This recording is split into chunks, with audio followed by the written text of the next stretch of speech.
आज मैं आपको कजाकिस्तान और तुर्की का स्नोफॉल दिखा रहा हूँ। आप देख रहे हैं किस तरह से कजाकिस्तान में बर्फ़ ही बर्फ़ फैली है। ये जानवर निकले थे सैर सपाटे के लिए। बर्फ़ तो रोज़मर्रा की चीज़ थी, लेकिन इन्हें पता नहीं था, मौसम का ज्ञान नहीं था। एक पर एक बर्फीली हवाएं चलने लगीं और तापमान -51 तक आ गया।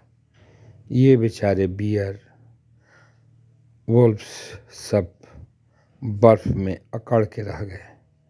इतने बड़े हिमपात का, स्नोफॉल का काट इनके पास नहीं था।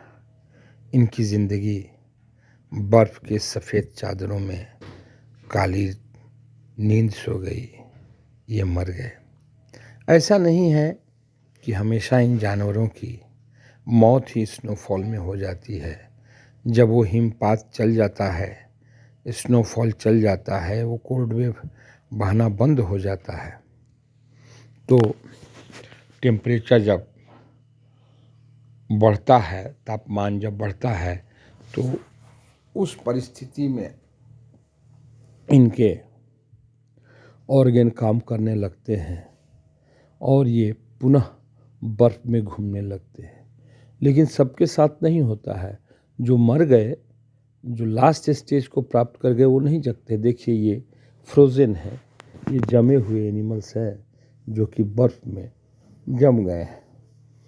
अगर वो बर्फीली हवा बंद हो गई,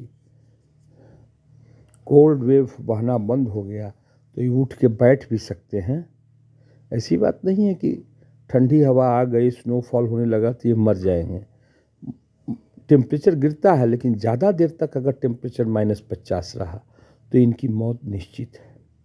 उसमें से कुछ अगर कोल्ड वेव आई और कुछ देर के बाद चली गई, 10-20 मिनट के बाद चली गई, तो ये जिंदे भी हो सकते हैं और देह झाड़ करके बर्फ़ में ये तैरने लगते हैं।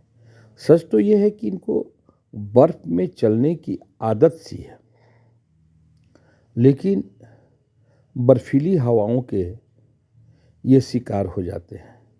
अगर बर्फीली हवाएं आ गई तब तो इनकी खैर नहीं। ये उन हवाओं में दब करके, उस स्नोफॉल में दब करके इनकी मृत्यु हो जाती है।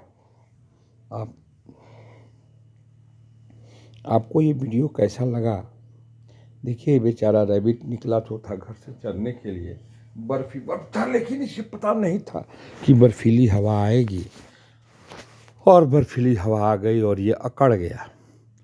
कुछ देर तक अकड़ा रह सकता है या अकड़े अकड़े मर भी सकता है, दोनों बातें हो सकती हैं। अगर बर्फीली हवा आ कर के चली गई तब तो ये जिंदे घर लौटते हैं, और अगर देर तक रह गई तो ये लोग अकड़े रह जाते हैं। यही है कजाकिस्तान और तुर्की के स्नोफॉल की कहानी, जानवरों की दुर्दशा। जानवर अपने आप को बचाएं तो क्या, मानव से अगर बचे तो प्रकृति खा गई, नेचर निकल गई, और नेचर से बचे तो मानव खा गए। हमें इनके लिए भी कुछ शेल्टर होम की बात करनी चाहिए।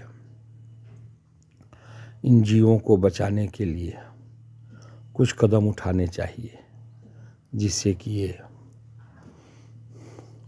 जिंदा रह सकें और हमारी प्रकृति में जानवरों का उछल कूद मिले, एक समन्वय बना रहे।